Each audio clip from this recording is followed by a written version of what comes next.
Welcome to Sacrilegious Discourse. For this is what the Sovereign Lord says. Why do you need prophets to tell people who you are and what you want? If you can justify everything that the God of the Bible has done, then you can justify any of your behavior. A lot of this mentality is trickling into what is now mainstream right-wing Christianity. I am capable of empathy greater than this God of the Bible. This is a Bible that they tell kids. This is the good Lord. This is the good book.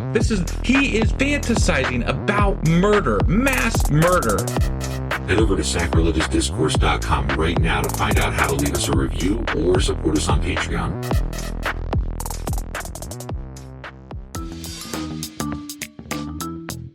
Hey there, sinners and saints. It's your favorite Bible-bashing duo from Sacrilegious Discourse, and we need your help. That's right, folks. We're raising funds for some heavenly equipment and a studio that doesn't sound like it's in the depths of hell. Our current setup, let's just say it's more apocalypse than audiophile. So if you want to hear us dissect the Bible without the background noise of demonic squirrels, chip in a few bucks. We're aiming for $5,000 to upgrade our audio and build a studio worthy of blasphemous banter. Donate today and help us spread the good word of atheism. You can find a link right on our homepage, sacrilegiousdiscourse.com. Every dollar counts. Even if it's from your collection plate.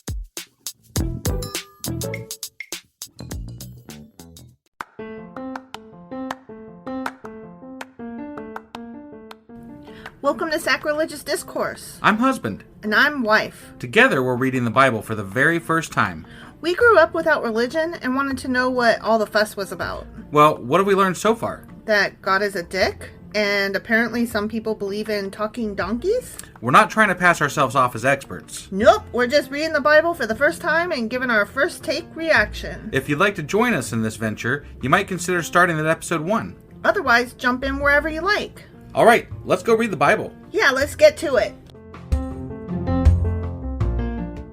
Husband. Wife. Do you remember what happened yesterday? Yeah, Jehoram got power and killed all his brothers and then worshiped pagan gods. And he killed his brothers for, no fucking reason. He was already made king by his dad. Yeah, and then he lasted about 8 years and then died. But my favorite line from that chapter was, no one was sorry when he died. No one. No one. No one was sorry. Not no one, not no how. Yeah, that. So that was 2 Chronicles chapter 21. Sure as fuck was. And today we're getting into 2 Chronicles chapter 22. Let's go do this. Okie dokie.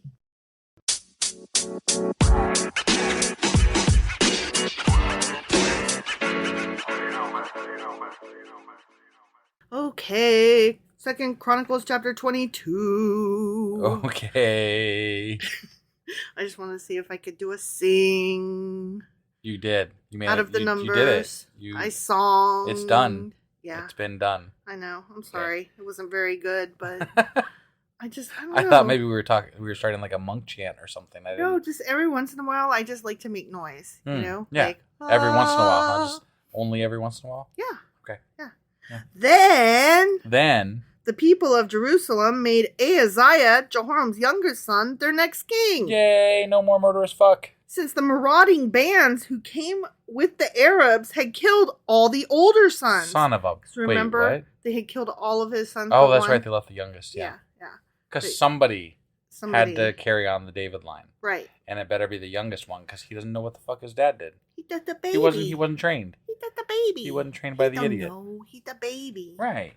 So Ahaziah, son of Jehoram, reigned as king of Judah. Mm-hmm. Ahaziah was not a baby. Oh shit. He was 22 years old when he became king. Damn. That's a growed up. That's not a baby. That is a growed up. He has no rattles. He's an adult.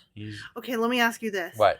When people say adult instead of adult, does that bug you? Like, it totally bugs me. I don't hear people say that very often. They say adult. Yeah. I guess, yeah, it would bug me if I heard that. I hate it.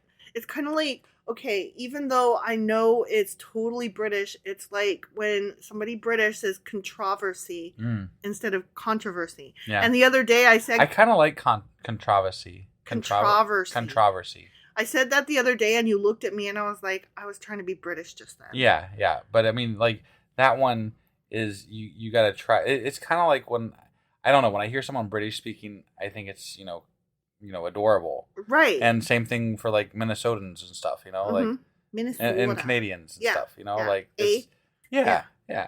But when you hear somebody mimicking it or mocking it, it doesn't come off as good.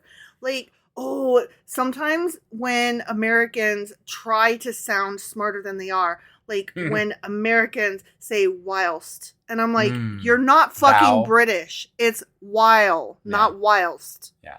Okay? Only British people can say whilst because they actually mean it when they say it. Right. They're not just trying.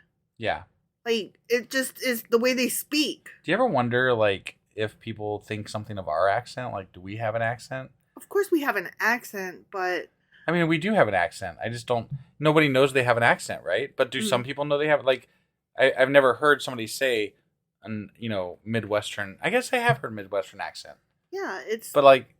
It's the one that is... I guess growing up in the Midwest, I hear about other accents more because they're not here. You know why? Because, okay, like a Southern accent is twangy, right? Yeah. And like a Spanish accent is kind of like musical-ish. Like it has a cadence to it. Right. A Midwestern accent is just boring. It really is, isn't it? Like a New England... I was always told that we are the like basis for like what newscasters, how they learn to speak, basically. Yeah. Like we are the boring epitome of boring. Yeah, we're the plainest. So when you Is that say depressing? It's a little depressing. Yeah. So when you say Midwestern accent, what you mean is lacking in any kind of like up or down or sing song. Come on, just say it. Boring. Boring. It's Fucking just boring. It's monotone. It's plain. It's straight. Right. Yeah. It's almost, one might say, lacking an accent. Yeah, definitely. It's boring. I mean, to us, it's lacking an accent. Somebody else might think it's an exciting accent. I don't know. Well, I would like to hear somebody mimicking me. Although, okay, I take that back because Benedict Cumberbatch did mimic us in The Power of the Dog. Did he? Yeah. I mean, I'd have to watch it again. Well, okay, I guess it was supposed to be a Southern accent. He did a pretty good job, but he said some things that made me laugh. Like, gotcha. He was trying. Well, his character.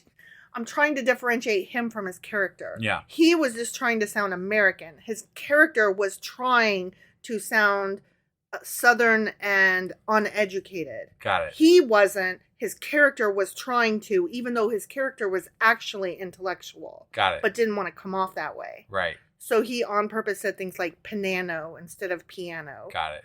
Which I'd never heard anybody say before. Yeah, I've never heard that before. I thought it was cool though. Right. That was a good movie. Yeah. It was a psychological mind fuck. Yeah. Definitely was that. And you know what? The further I get away from that movie, the more that I remember it better. You know what I mean? Like, I never remember shit after I watch it. Okay, like I remember overarching themes, and I remember a little bit about. Yeah, things, we're not talking like, about that it. because you forget movies. I do. Okay, what I mean is that I thought it was really good when I saw it, but I was like, what the fuck did I just see? And the more distance I have from it, the more that I think about it, and I'm like, my God, that movie was really fucking good. And I did not think that at first. Yeah. You know? It's just with distance that I've really kind of like, man, that movie was really good. Right. Okay, I don't know why we're talking about Power of the Dog. Yeah, accents. I mean, accents, right. Accents. Yeah. And Jehoram was... Maybe he had an guy. accent. I don't. He was a guy. He was a guy. Yeah, so Ahaziah, he reigned as king of Judah. He was 22. He reigned for a year. His mother was Athaliah. Okay. A granddaughter of King Omri, just FYI. Got it. Okay. The chronicler wants us to know that. All right. Ahaziah also followed the evil example of King Ahab's family. Shit. He was a fucker, Man. for his mother encouraged him in doing wrong. Oh, it's all mom's fault. You would have thought that he, being the baby, wouldn't know better. But mom encouraged it, so, Yeah. Mom didn't die with dad, so mom got true. to, That's true.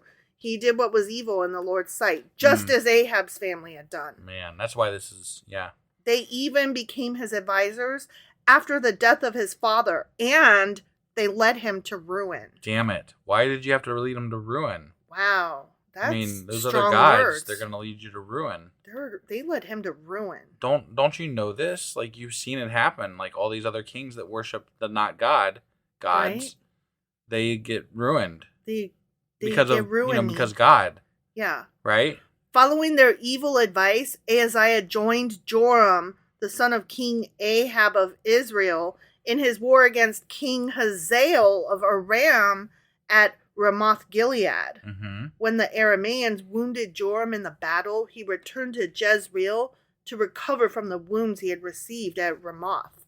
Because Joram was wounded, King Ahaziah of Judah went to Jezreel to visit him. Okay. That is too many names that start with a J. I did not follow. But the king that we're following, Jehoram's son, or he's visiting the other king. What's his name? I don't fucking know. What's the guy Jehoram's that son? Was Ahab's son or whatever, right?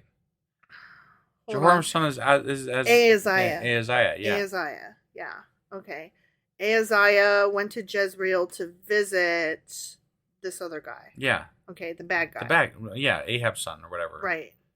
But God had decided that this visit would be Ahaziah's downfall. Oh, man. That's what he decided. Yep. God was like, enough. Right. Say it like how I hate. Say it. Enough. No, say it again. Enough. No, say it like we're in a fight. Like, oh, I'm pissing you off. I can't act fight enough. Okay, try it. Just put your foot down. Enough. No, that's close, not. That's not scary at all. Close. No. If you guys heard the earth shake, that was me putting my foot down. Yeah, but it wasn't strong enough. The like earth your voice sounded under my foot. I felt the earth move under your feet. I felt the sky tumbling down. Did you now? Did you? Yeah, but that was not the right.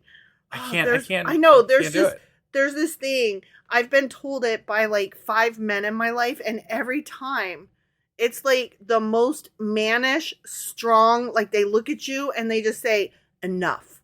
And it's like they're saying, I am the final word on this topic and you need to stop talking. And every single time, each of those 5 people that have told me it, like I looked at them and I laughed and I'm like, who the fuck, whomst the fuck do you think you are? Whilst you are standing there delivering this like mannish nonsense phrase. How often am I that way? Oh, hardly ever. Okay. I think I was clear. I wanted to clear the record a little bit. Yeah, no, we've been married for like 15 years. You've said it maybe twice, but both times that you've said it, I've looked at you like, okay, mannish man, that'll be enough from you. Mm-hmm.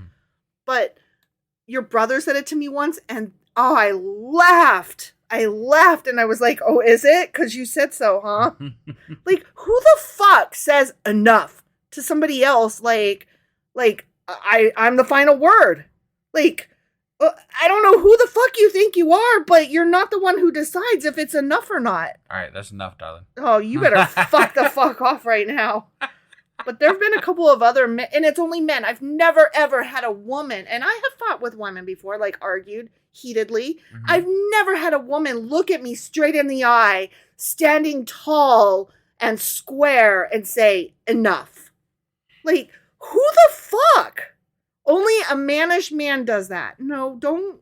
Now you're doing the gesture of you're going on too much about this. And I am going on too much about this, but it's because I need all the men listeners out here. Put this in your fucking brain hole and like smoke on it a little bit. Do not tell somebody enough. And do not particularly say it as you're standing tall and using your height. Okay, I'm a shorty. So when tall people look down on me and tell me enough, they're totally taking advantage of their height. And it's bullshit and it's bullyish. Don't do it. Okay. Right. Now it's enough. Great. Now I'll move on. Okay. So anyway, this is going to be Ahaziah's downfall, this visit. While he was there, Ahaziah went out with Joram to meet Jehu, grandson of Nimshi. Okay. Whom the Lord had appointed to destroy the dynasty of Ahab. Call me Ishmael. Okay. While Jehu was executing judgment against the family of Ahab, he happened to meet some of Judah's officials and Ahaziah's relatives who were traveling with Ahaziah. Okay. There's too many people. I'm not there following really are. all of like this. I thought one of these guys was I thought the guy that was wounded was Ahab's son. I don't So like this guy, but I guess I'm wrong. But you know what? Who cares? Cause listen to this. So Jehu killed them all. Oh well, I mean that solved that problem, right? Yeah. Like don't Maybe worry it about was it. actually, I guess. So yeah. Don't worry about who all those people are, because Jehu just killed them all. Yeah, Jehu. Who is Jehu again now? He's some. Is that other, he's the Ahab's guy that son? God picked. No, I don't think. No, because he was guy or a bad he was guy? exercising judgment against the people of Ahab, like Ahab's descendants. He was sent to destroy Ahab's descendants. There's no good guys or bad guys. They're all fucking idiots. Insofar as the story that we're following. No, he's not not really. Okay. He's just some other group that that God utilized to kill somebody. Okay. But that's it. Is he on he's not on Israel or Judah's side? He's on team somewhere over there in the other places. Oh, okay. Okay. I'm sorry, I was getting confused. There's too many names. Yeah. When I read a thing with a lot of names, like a Shakespeare play, for example, I have to pull out index cards and write all the names and who's related to who so that I remember all the people and how they're related to each other. Otherwise, it's just like a bunch of numbers. Right. You just spit a bunch of numbers at me. Yeah. So then Jehu's men searched for Ahaziah, and they found him hiding in the city of Samaria. Oh, okay. They brought him to Jehu, who killed him. Well, that's the end of that guy. That's the end of that guy. Bye-bye, as what was his name? Ahaziah. Ahaziah. Bye-bye, Ahaziah. You just can't remember that name. That's funny. I can't. I can remember that name. I just can't remember nobody else. So Ahaziah killed everybody, including Ahaziah. No, Ahaziah didn't. Yeah, Jehu killed everybody. Ahaziah killed everybody. Oh, sorry. Jehu killed everybody, including Ahaziah. Ahaziah was given a decent burial because people said, well, he was the grandson of Jehosheba, a man who sought the Lord with all his heart. But he was also the son of Jehoram, who was an asshole. Right. And this guy was an asshole. You know what? Jehoram didn't get a good burial. They were like, no, you don't get to be down in the fucking tombs with the kings. And you're all descendants of Moses or Aaron, and you're all descendants of Adam, who was a fuckface. You know? Like, let's be honest. Adam was a dumbass, so therefore we all get to die. The end. How was Adam a dumbass? Because he's like, I don't know. She gave me a fucking apple. I don't know what. Okay. I'm just standing here. I know. I mean, it's not that I'm disagreeing. I just was curious which part. It was the apple thing. I'm still stuck on that fruit thing. Okay. Because he was told, but supposedly she wasn't, and because they were both there. Right, and they were both standing there, right? And he's like, I don't know. It's all bullshit. She fucking, I don't know, she just gave it to me. No, he was there. He had heard God's commandment. He's just as guilty as Eve was. Yeah, exactly. So fuck all this, whatever, bullshit. That's what I'm saying. It's not the woman's fault. But he acted like, I don't know, she just gave it to me. What? Like, he acted like she made him, it's her fault, Everything is her fault. Mm-hmm. And it's like, but she wasn't even born yet when he gave you that fucking commandment not to eat shit. Right. So, So it's more your fault, Adam, than Eve's. Yeah. So anyways. Yeah. But none of the surviving members of Ahaziah's family was capable of ruling the kingdom. So that happened. They were not very capable. They were not capable. That's a good callback.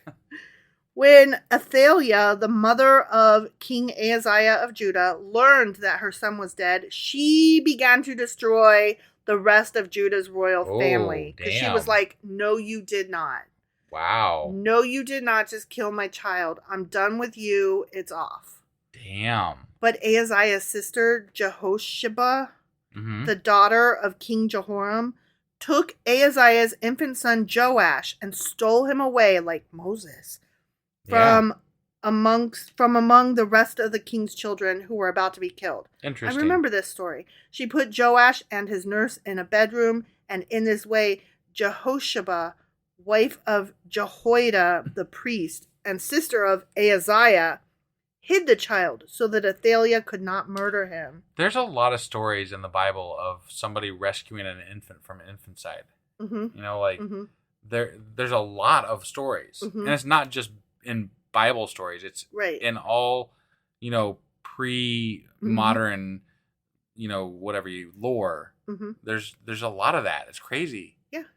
Like I was just thinking, there's Greek stories. There's all kinds of shit. So. Well, I mean, there's a lot of comparisons between Jesus and, what's that guy's name? Hercules. Hercules. Well, yeah.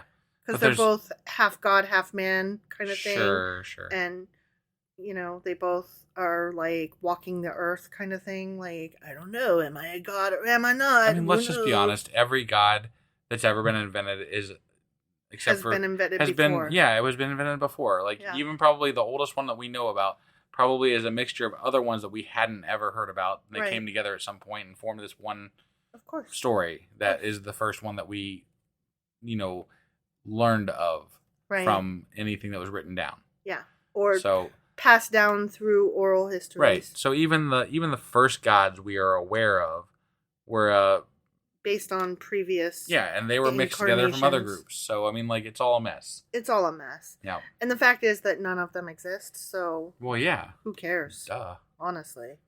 So Joash, the baby, remained hidden in the temple of God for 6 years. Wow. While Athaliah ruled over the land. The end. I do remember that story. Yeah, but like, wasn't the temple of God like right there next to isn't it really close to the castle and shit? Yeah, but I mean, think about like how big this castle and the whole But you're telling me that nobody was like, yo, there's a woman living in the temple of God. Okay. With a baby that resembles the king's baby. I read the book Flowers in the Attic, and there was a whole group of kids living up in that attic that nobody knew about. That was just a mansion. Okay? All right. That was just a mansion. Imagine now a mansion times 100. All right. And that's what we've got going on. Okay. Okay? All right. So there you have it. I'll allow for it, I guess. And there were several episodes of the X-Files where there was like somebody living in the walls or living in the basement or, all kinds of stuff. Right. All right. Well, I don't think we have anything else to add, maybe? I added way too much this episode. Yeah. So that was 2 Chronicles chapter 22. It sure as fuck was. And tomorrow we'll be back with 2 Chronicles chapter 23. We'll see you guys then. Yep. Bye.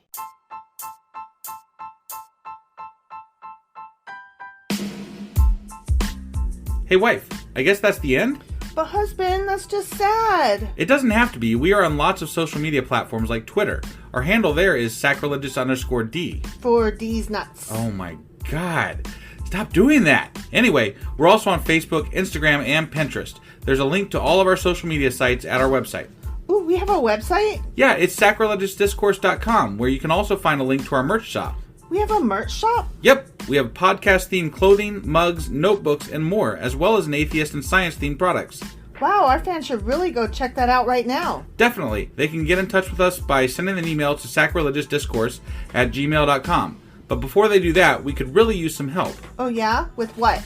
Well, it's not free running the podcast, and we need some financial support in order to get better equipment, which will free up time so we can concentrate on our podcast and our fans. Okay, so what should they do? Head over to patreon.com/sacrilegious discourse and sign up as a contributor on our podcast. Supporters there receive additional bi-weekly episodes that we record just for our Patreon members for as little as $2 a month. Also, we'd really appreciate it if you would like and subscribe on whatever platform you're using. And Apple Podcast reviews help us out tremendously. Like and subscribe. Leave an Apple review. Join us on Twitter. Support us on Patreon. That's a lot of instructions. Don't forget to say thanks. Thanks. Okay, bye.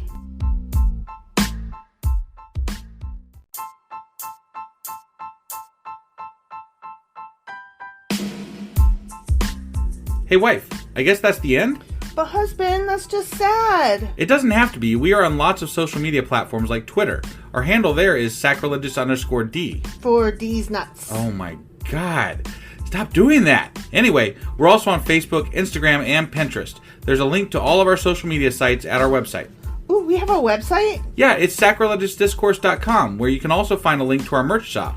We have a merch shop? Yep, we have podcast-themed clothing, mugs, notebooks, and more, as well as an atheist and science-themed products. Wow, our fans should really go check that out right now. Definitely. They can get in touch with us by sending an email to sacrilegiousdiscourse@gmail.com. But before they do that, we could really use some help. Oh yeah? With what? Well, it's not free running the podcast, and we need some financial support in order to get better equipment, which will free up time so we can concentrate on our podcast and our fans. Okay, so what should they do? Head over to patreon.com/sacrilegious discourse and sign up as a contributor on our podcast. Supporters there receive additional bi-weekly episodes that we record just for our Patreon members for as little as $2 a month. Also, we'd really appreciate it if you would like and subscribe on whatever platform you're using. And Apple Podcast reviews help us out tremendously. Like and subscribe. Leave an Apple review. Join us on Twitter. Support us on Patreon. That's a lot of instructions. Don't forget to say thanks. Thanks. Okay, bye.